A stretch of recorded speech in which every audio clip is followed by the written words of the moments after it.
Hello everyone, welcome to online information hub. इस video में हम डिस्कस करेंगे कंप्यूटर पार्ट 3 के बारे में। ओके, तो वीडियो को लास्ट तक देखिएगा। वीडियो पसंद आता है तो लाइक और शेयर कीजिएगा।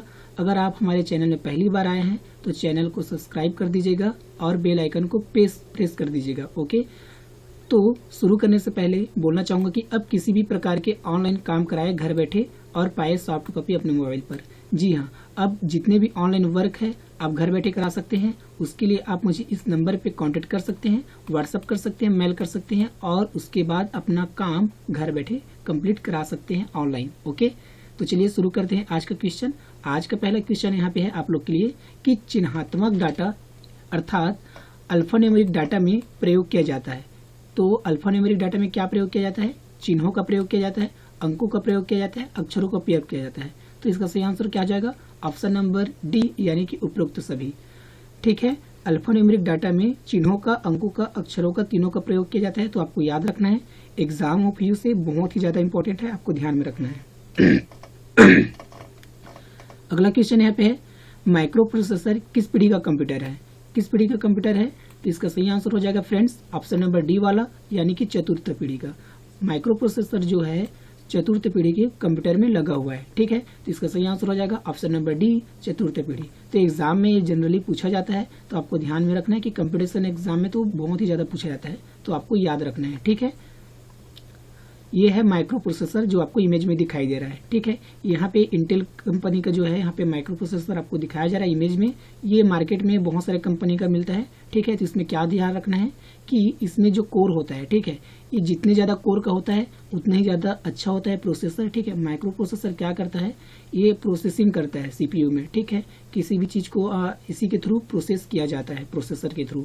ठीक है, तो ये जितने ज्यादा कोर का होगा, जैसे कि यहाँ पे i7 कोर का है। ठीक है, तो ये मार्केट में i2, i3, i4, i7 ऐसे नंबर बढ़ते जाता है और जितने ज्यादा ये कोर का होता है उतना ही ज्यादा इसका प्रोसेसिंग स्पीड ज्यादा होता है। ठीक है, तो मार्केट में बहुत सारे प्रकार के आते हैं।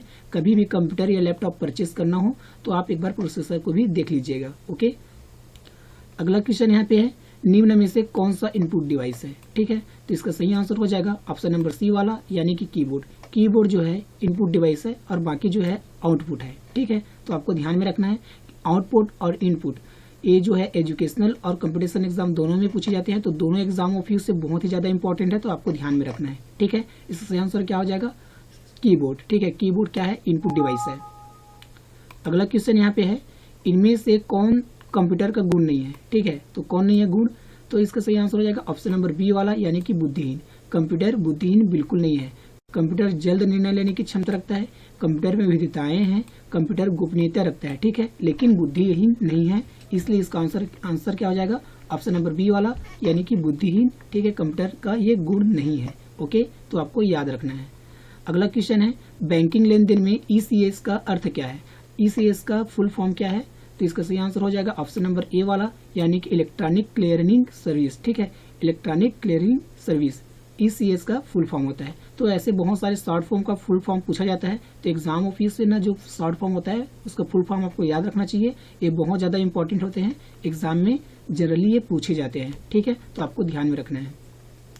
अगला क्वेश्चन है, सर्वप्रथम पंच कार्ड का प्रयोग किसने किया था? किसने किया था सर्वप्रथम पंच कार्ड का?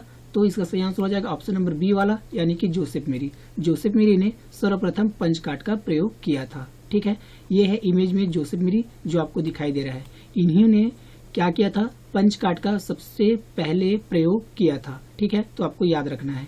और ये है इमेज में पंच कार्ड जो आपको दिखाई दे रहा है। इसी पंच कार्ड का प्रयोग जोसेफ मेरी ने पहली बार किया था, तो आपको याद रखना है। ओके, अगला क्वेश्चन यहाँ पे है कि इंटीग्रेटेड सर्किट चिप का विकास किसने किया? तो किसने किया इसका विकास? तो इसका सही आंसर हो जाएगा ऑप्शन नंबर सी वाला, यानी कि जे.एस. किल्बी ने।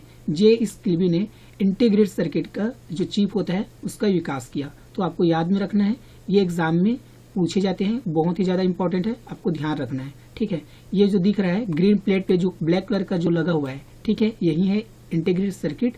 ठीक है, एक कंप्यूटर के लिए एक अहम हिस्सा है। ठीक है, तो आपको ध्यान में रखना है, इंटीग्रेटेड सर्किट का विकास जे.एस. किल्बी ने किया। तो आपको याद रखना है, एग्जाम में बहुत ज्यादा पूछे जाते हैं। ये है जे.एस. किल्बी जो आपको इमेज में दिखाई दे रहा है।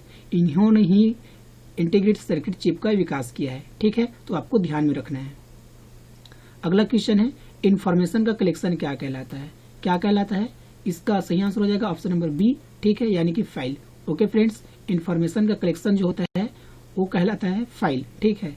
इन्फॉर्मेशन मतलब सूचना, इन्फॉर्मेशन मतलब सूचना, और सूचना का जो कलेक्शन होता है, जो समूह होता है, संग्रह होता है, उसको क्या बोलते हैं? फाइल बोलते हैं, ठीक है। तो जनरली ये आम बात है, इसको एग्जाम में पूछा ही जाता है क्योंकि ये बेसिक क्वेश्चन है, ठीक है, तो आपको ध्यान में रखना है।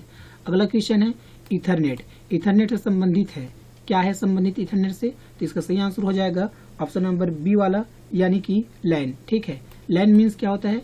इसका फुल फॉर्म होता है लोकल एरिया नेटवर्क। क्या होता है? Local area network. तो ये फुल फॉर्म भी आपको याद रखना है, और ये जो लैन है इथरनेट से संबंधित होता है, ठीक है, तो आपको ध्यान में रखना है।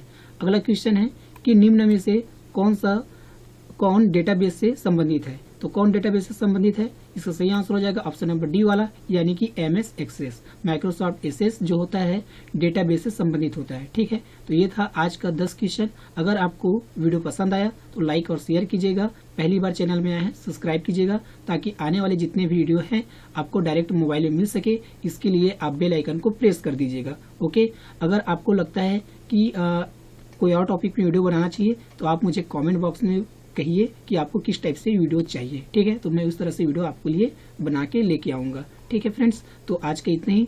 Thank you for watching the video.